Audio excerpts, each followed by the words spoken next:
Assalamualaikum warahmatullahi wabarakatuh. Welcome back to Misal Channel. Baik teman-teman, kembali lagi ke edukasi seputar counter ataupun niaga yang lainnya. Hari ini saya akan menjelaskan bagaimana tiga cara meyakinkan customer untuk membeli produk kita. Dan insya Allah kalau teman-teman sudah ikuti langkah ini, apapun yang teman-teman jual, insya Allah ada yang beli. Langsung saja, tiga cara itu apa aja? Jadi ini tiga cara meyakinkan customer. Kebetulan saya menggeluti di bidang dunia counter, maka beberapa tahun ini ya saya lakukan ini, dan alhamdulillah sampai saat ini Umisel sudah mengirim barang ke seluruh penjuru pulau ataupun daerah. Minimal kalau teman-teman belum bisa online, minimal customer offline kita yang datang ke counter itu, kalau sudah datang ke counter barangnya ada, itu 99,9% itu harus beli. Kalau tidak jadi beli, maka ada yang kurang. Entah itu di pelayanan kita, entah itu memang di produk kita, ya. Kalau memang produknya ada. Kalau nggak ada, nanti ada cara yang lain. Oke, langsung saja. Bagaimana cara meyakinkan customer? Cara pertama,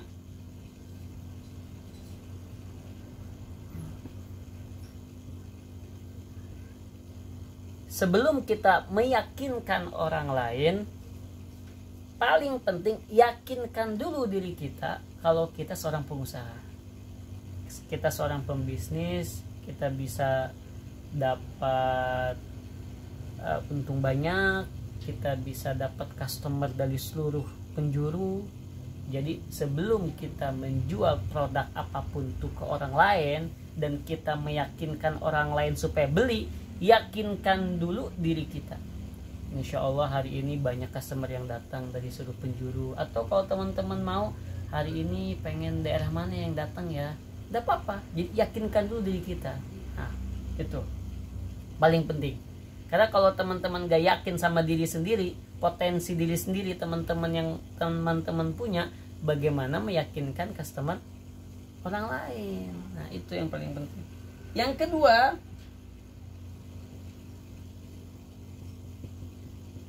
kenali produk yang mau dijual. Contoh, karena saya dunia counter, langsung saya akan contohkan dunia counter. Nah, customer yang datang ke counter itu pasti mereka banyak yang ingin ditanyakan, khususnya masalah dunia counter. Ada yang pengen beli batok cesan contohnya ya. Ini saya bawa ada beberapa contoh. Ada yang kebetulan saya bawa yang robot, ada yang 1 ampere 5 volt, ada juga yang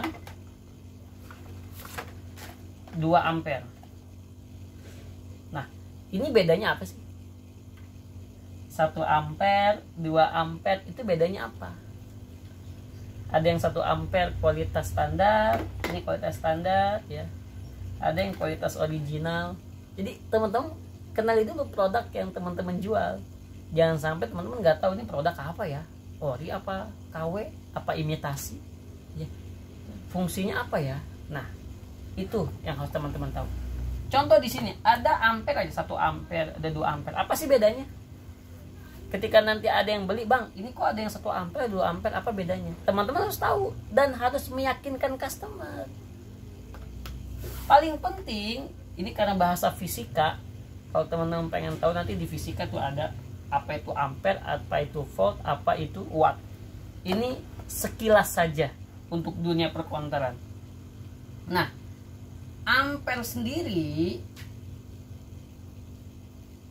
itu kodenya A. Apa itu ampere? Saya pakai bahasa yang mudah dipahami saja. A itu singkatan dari arus listrik. Jadi arus listrik yang masuk ke HP kita itu tergantung berapa daya ampernya. Semakin tinggi ampernya, maka semakin cepat arus listrik yang masuk. Jadi kalau ditanya Mas, apa bedanya 1 ampere sama 2 ampere? Ini daya arus listrik yang masuk ke HP Bapak. Jadi kalau pengen cepat pengisiannya, maka ampernya harus tinggi. Nah, semakin tinggi ampernya, maka semakin cepat. Apalagi HP-HP sekarang itu rata-rata sudah support fast charging. Jadi ampernya harus tinggi. Nah, apa itu watt? Ada juga istilah watt. Mas, ini berapa watt tegangan untuk listriknya? Nah, watt sendiri itu kodenya W. Apa itu watt? Jadi watt sendiri artinya daya listrik.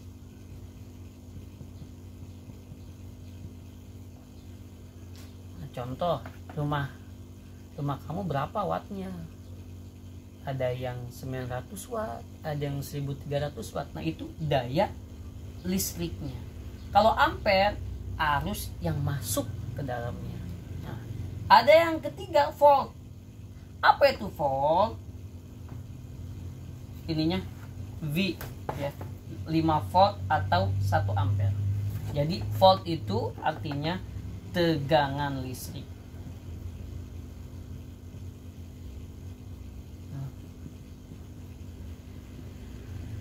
Nah, karena kita dunia konter, kita harus tahu istilah-istilah seperti ini supaya ketika ada yang tanya, kita bisa minimal menjawab secara sederhana. Karena kalau secara lebih spesifik itu nanti masuknya ke ilmu fisika. Contoh, bagaimana kita ingin mengetahui berapa ampere yang dibutuhkan? Wah, itu nanti ada watt dibagi volt sama dengan ampere. Kita bisa tahu berapa ampernya. Nah, tapi minimal kita tahu, oh ini produk 1 ampere, ini produk 2 ampere. Jadi kalau Mas HP-nya itu sudah yang 5000 mAh baterainya dan sudah so fast charging, mendingan beli yang ini. Karena ada customer banyak yang ke saya, Mas, saya kemarin beli kabel ini kok nggak naik ya pengisiannya. Pas saya lihat HP-nya HP yang terbaru, pantas nggak naik karena ini 1 ampere dan kualitasnya standar.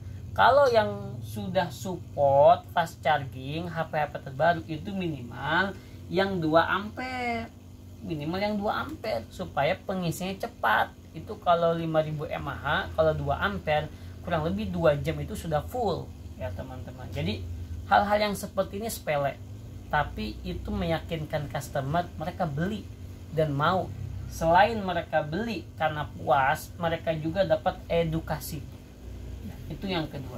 Dan yang ketiga, supaya meyakinkan customer,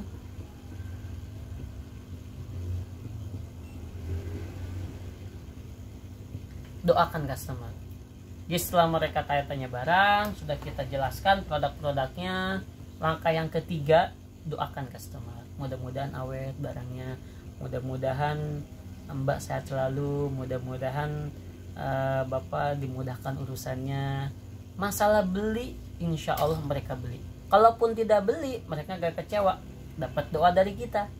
Dan sejatinya doa itu kembali ke diri kita. Jadi kalau kita mendoakan orang yang supaya sehat, sejatinya doa itu untuk diri kita supaya kita sehat juga.